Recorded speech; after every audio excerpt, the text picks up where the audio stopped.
લોકસભા ચૂંટણીને લઈને બોટાદ જિલ્લા કલેક્ટર દ્વારા સતત તેમના માર્ગદર્શન હેઠળ અલગ અલગ કાર્યક્રમોનું આયોજન કરવામાં આવે છે, જેમાં અગાઉ જાદુગર તેમજ શ્રી નાટક થકી વધુને વધુ મતદાન માટે અપીલ કરવામાં આવી રહી છે। ત્યારે આજે બોટાદ જિલ્લા કલેક્ટર ડોક્ટર જેન્સી રોયના સીધા માર્ગદર્શન હેઠળ બોટાદમાં રોબોટને બોટાદ નામની આપી એક નવતર પ્રયોગ હાથ ધરવામાં આવ્યો છે,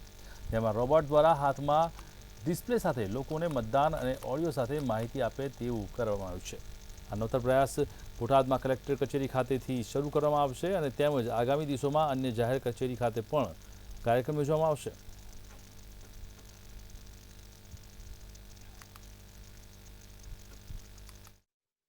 और इस बार हमने काफी इनोवेटिव रीते एक बोट्रोन नाम का मास्क भी हमने जिला में जाहिर किया था और उसका मतलब अभी इनॉग्रेशन अभी थोड़ी देर पहले आप लोगों ने जैसे देखा उसका इनॉग्रेशन हुआ। इसको हम पहले कलेक्टर ऑफिस में रखेंगे और बाद में वोटर टर्नआउट बढ़ाने के लिए जो मैसेज है बोट्रोन में जो फीड किया गया है उनका भी मार्गदर्शन जो मिले लोगों को, इसके लिए हम प्रांत ऑफिस में फिर हम सर्कुलेट करेंगे और साथ में जाहिर